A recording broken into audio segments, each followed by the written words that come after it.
Clinamp mo kasi naka-obstruct. Sir, yung ano po namin is part po ng road clearing kagaya. Clinamp mo, Kasi naka-obstruct po. clinamp mo kasi naka-obstruct. Ilang araw na siyang naging obstruction lalo dahil clinamp mo. Pero malinaw, hindi po ninyo naiintindihan yung purpose ng ordinansa. Why? Ay clinamp mo eh. Ay di mas malaki pang problema sa inyo. Lalo ninyong ginawang obstruction. Tapos may kurbada doon. Pag may na-aksidente, baka sisisihin pa natin siya. Samantalang kapatid, kung naiintindihan natin yung ordinansa, sabi dito, kapag attended, ang mumultahan niya, 1,000 pesos. Sa madaling salita, pasensya, hindi ninyo naiintindihan yung sinasabi ng ordinansa. Clinamp mo eh. Di lalong naging obstruction kagabi hanggang ngayon. Marami tayong kasama, hindi ginagamit ang isip eh. Ang request ko sa inyo mga kapatid, intindihin ninyo yung ordinansa. Baka hindi nyo alam. Pag hindi nag-settle ang driver, pwede kayong mag-report sa LTO. Alarmado siya. Ibig sabihin, sa ayaw at sa gusto niya, mapipilitan siyang mag-settle ng 1,000. Eh kasi kapatid, hindi naman kaya kita sinasabihan eh. Kinakagalitan kita. Kakaawa yung mga motoristang nabibiktima eh. Hindi ito trabaho ng congressman. Nakakaawa lang yung katulad niya na base doon sa tawag niya, wala akong makitang tamang dahilan eh. Kung ako ang mayor, masasabon ko kayo. Katulad niya, tigil sa hanap buhay, no work, no pay.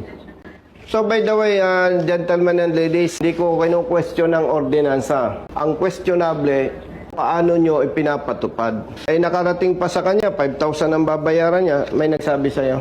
Ito po. Isabi po sa akin, nakalagay po dyan na 5,000. Mali. Attended eh. Nakalagay dito kapatid, attended, di ba? At na-witnessan mo sa pag-uusap. Nagkaharap-harap, di ba? So, ang babayaran niya, 1,000 lang. Sa ano po kasi ito? Sa truck, kaya 5,000. Hindi, kung kapatid, kung walang driver. Kung walang driver. Pwede pag-usapan ng... Yes. Kung hindi rin naman po kasi matigas yung ulo niya, pinapaalis naman po din sila sir para hindi matulog. Hanggat maaari naman po ayaw na. Kapatid, excuse me, unang tanong, nandun ka ba? Andun po, nung una. Ay, maniwala ka sa akin. Walang sasang-ayon sa'yo, kapatid. Sir, excuse me. Yes. Nung sinasabihan po siya na iba yung naging gesture na kasi doon sa mga tropa. Yung gestures, kapatid, wala yun. Kayo, professionals, marunong, dapat may paninindigan. Kayo ang masusunod. O, paano ngayon? Lumalabas, kayo pa ang mali. Pasensya kapatid, hindi acceptable yung sinasabing matigas ang ulo. Pinapalis, ayaw umalis.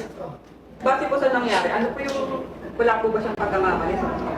Hindi ko siya pinagtatanggol, may violation siya. May pananagutan siya, base sa ordinansa 1,000. Ang questionable, bakit ninyo clinamp ay nakaharap nyo? Makikita naman natin, mababa lang yung pinag-aralan niya, hindi niya kayang pagtanggol sarili niya. Walang personalan ito, pero with respect to our chief, dahil wala siya, hopefully, maipatupad ito ng tama. Yes, sir. Kasi next time na magkamali kayo sa ngalan ng public service, magsasampa ako ng kaso kung sino ang dapat managot. At ang gagamitin kong backup is the ordinance. Saan magbabayad? Treasurer's office po, ticket lang po dito. 1,000 sa ticket. Kumain ka. Dito na po. Sige. Dagdag mo yan doon sa dapat mo. So, brother, klaro ha? Ito yung first and last. Yes.